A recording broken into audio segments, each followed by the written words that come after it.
E aí, gente, tudo bem com vocês? Bem-vindos ao meu canal, eu sou o Gabriel e hoje nós vamos falar de Can't Be Tamed. Não somente o álbum, a gente vai relembrar essa era, vamos relembrar alguns altos e baixos que a Miley passou nessa produção de álbum, também em se encontrar artisticamente, algumas outras coisas tensas que rolou com a gravadora, enfim, é uma era bem interessante que muitos fãs gostam, então fica comigo pra gente poder falar desse disquinho aí hoje. Mas antes já quero aproveitar e convidar você que não é inscrito aqui no canal pra se inscrever, vem fazer parte da comunidade, aqui eu falo de música pop e outros assuntos relacionados. E pra quem já é inscrito, ou tá aqui assistindo o vídeo, dá uma conferida se a sua inscrição ainda tá ativa, gente, por favor. O YouTube, como sempre, trabalhando contra as pessoas que geram conteúdo, né, acaba desinscrevendo algumas pessoas. Já me relataram isso aqui, então eu peço, por favor, para vocês olharem se vocês estão inscritos. Se não tiver inscrito, já se inscreve de novo aí para não perder nenhum vídeo e continuar fazendo parte da nossa comunidade aqui.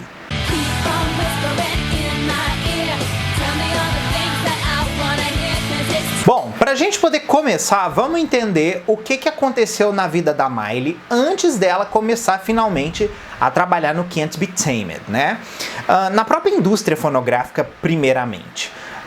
Como muitos já sabem, a Miley lançou o disco Breakout dela.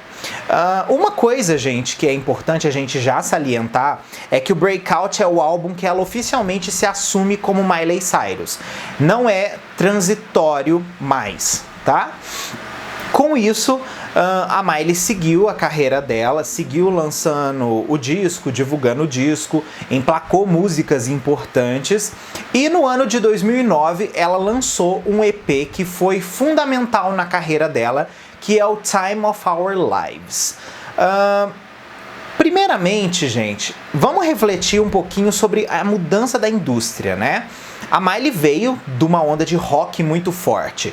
Se vocês pegarem o Breakout, se vocês pegarem o Meet Miley Cyrus, se vocês pegarem tudo que ela fez como Hannah Montana, é aquele som bem caricato da Disney, com muita influência de rock, o teen rock, né, o pop rock, como vocês preferirem chamar, tem uma característica bem da Disney. Artistas, por exemplo, como a Hilary Duff, lançaram discos nessa onda, Raven-Symoné, então assim, tudo foi muito nessa fase.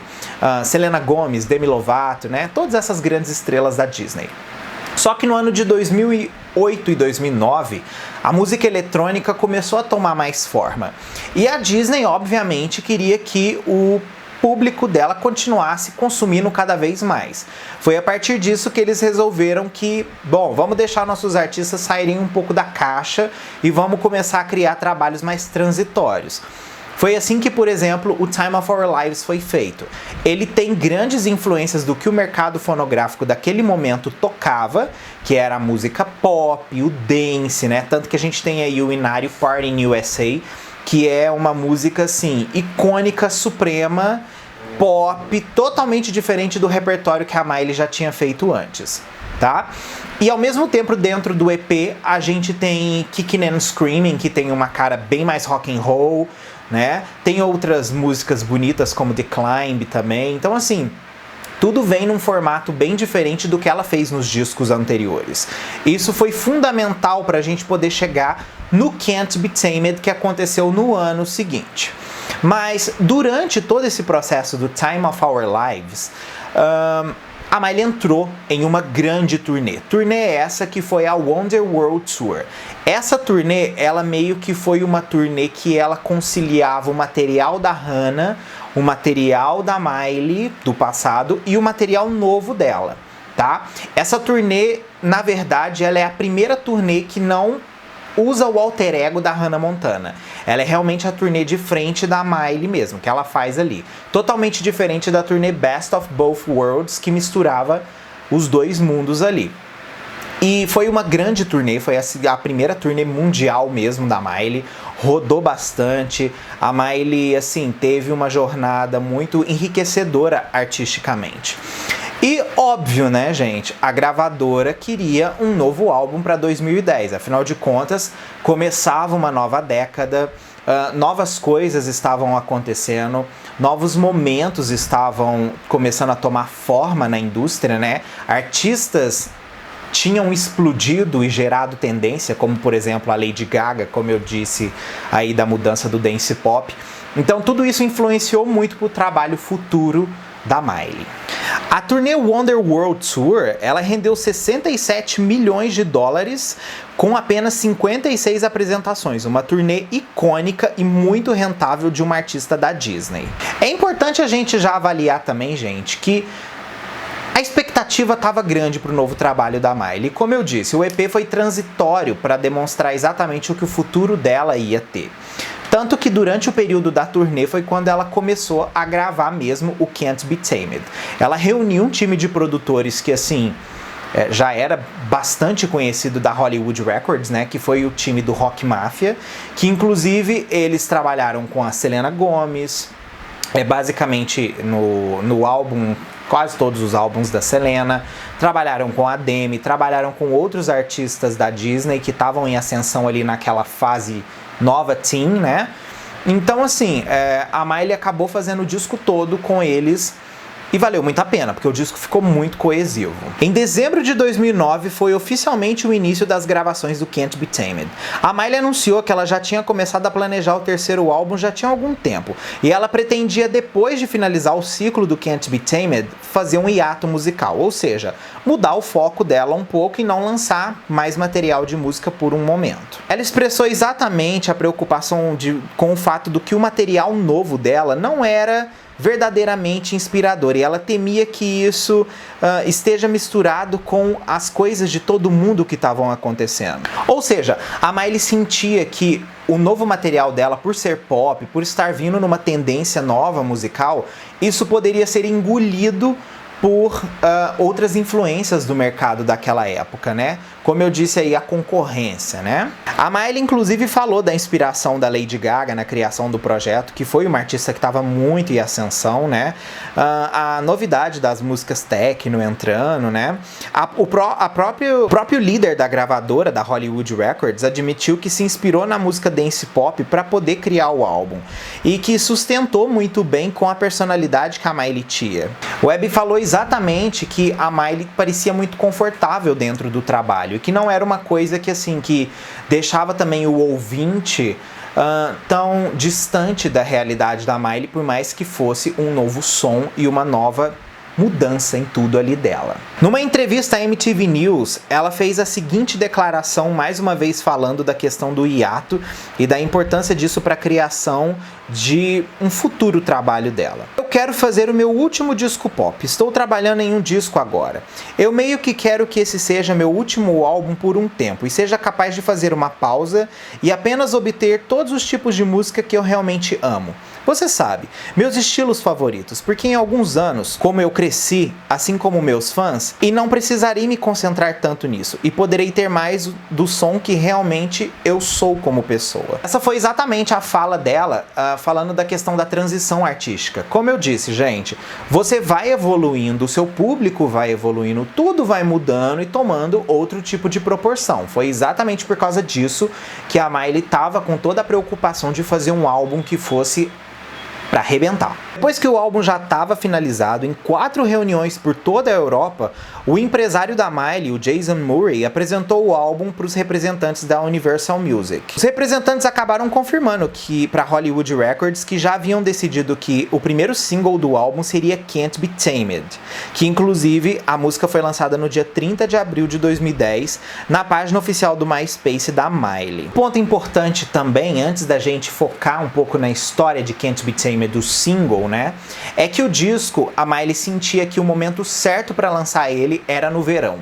Ele representava exatamente toda a estética que o verão teria naquele ano de 2010, com muita música agitada, muita música alegre, muita música representativa, que era uma das coisas que a Miley teve a preocupação nesse novo álbum. Como eu disse, A Miley estava preocupada com o amadurecimento dela. Não somente o amadurecimento artístico, mas também a evolução pessoal que ela fez como pessoa. Finalmente aconteceu, né? O álbum foi lançado no dia 18 de junho de 2010 na Alemanha e em seguida no dia 21 de julho de 2010 nos Estados Unidos. De acordo com a Miley, gente, a música Can't Be Tamed fala exatamente sobre você se libertar de qualquer tipo de rótulo e coisas que te impedem de ir além. Isso definitivamente para ela é uma forma dela ver como as mulheres são tratadas dentro da indústria e ela percebe que o feminismo começou a ficar sendo falado e ela viu como uma porta também para ela conseguir ir para se expressar como mulher. Afinal de contas, ela não era mais uma menininha, né? Ela já estava numa fase da vida dela, como eu disse aí, que ela já tinha vivido experiências, que ela tinha evoluído e amadurecido. A Hollywood Records descreveu Can't Be Tamed como uma música autocapacitadora na qual Miley afirma que ela tem que permanecer fiel a si mesma nos relacionamentos. Can't Be Tamed estreou em número 8 na Billboard Hot 100, vendendo 191 mil downloads digitais. É importante a gente já salientar que esse foi o segundo melhor debut da Miley lá na Billboard Hot 100, depois de Party in the USA, né, que vendeu 226 mil downloads digitais, um número grande. Como Can't Be Tamed apareceu nesse gráfico, a música acabou se tornando a quarta estreia dos 10 primeiros da categoria da Miley. E é bom a gente também incluir, gente, que ela já tinha aparecido na Billboard Hot 100 antes, creditada com o pseudônimo de Hannah Montana. Na semana seguinte, a música desceu 10 posições e foi para número 18. Ela passou a última semana na Billboard Hot 100 e terminou dia 7 de agosto de 2010, passando um total de 10 semanas no gráfico. Can't Be Tamed também atingiu o número 16 no mainstream Top 40 de músicas pop. A música alcançou número 6 na Hot 100 canadense e passou um total de 14 semanas nessa parada. A música também sozinha vendeu mais de 1 milhão de cópias nos Estados Unidos e foi certificada platina. Além disso, ela também foi um sucesso comercial na Austrália e na Nova Zelândia. O segundo single do álbum e último single, infelizmente, foi Who Owns My Heart, né? Um hino sensacional. A música alcançou o número... O disco foi visto como uma decepção comercial, infelizmente. Dado que o segundo álbum dela estreou na parada da primeira semana com 371 mil cópias vendidas. Mas uma das coisas que aconteceu durante a era Can't Be Tamed, que é muito pouco falado, foi exatamente... Vou usar o termo boicote, porque... foi uma das preocupações da Disney que ajudaram a não promover mais tanto o álbum, que foi exatamente a forma da imagem da Miley. A Miley, ela estava muito mais sexualizada, e isso poderia atrapalhar, segundo a própria Disney, o desempenho da última temporada de Hannah Montana que seria gravada. Como a Miley, ela estava ainda dentro da Hollywood Records, ela estava lidando com um público teen muito forte, e ela usou uma imagem, principalmente no clipe de Who Owns My Heart, que é extremamente sensual. A preocupação da Disney era em exatamente como o público dos pais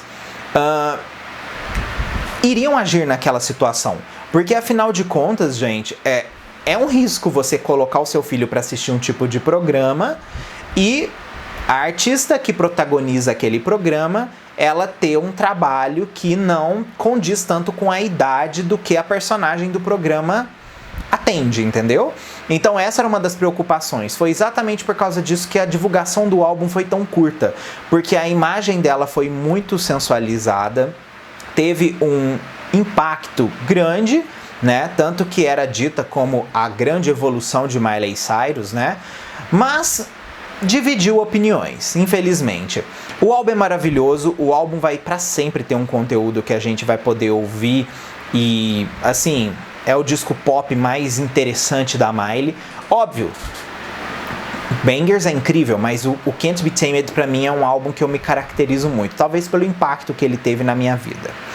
Anyway, gente, como vocês se sentem em relação ao Can't Be Tamed? Quais as suas músicas favoritas desse álbum? Conta pra mim que eu quero saber. As minhas favoritas são Can't Be Tamed, Who Owns My Heart, Stay, Every Rose Has It Torn, Robot, Liberty Walk, vou ficar aqui falando, Permanent December, enfim, gente, acho que são essas as minhas favoritas. E Who Owns My Heart eu falei? Acho que sim. Anyway, se eu não falei, tô falando de novo. Conta pra mim a de vocês que eu quero saber, tá bom? Ó, Beijo gigante pra vocês e até o próximo vídeo nosso aí.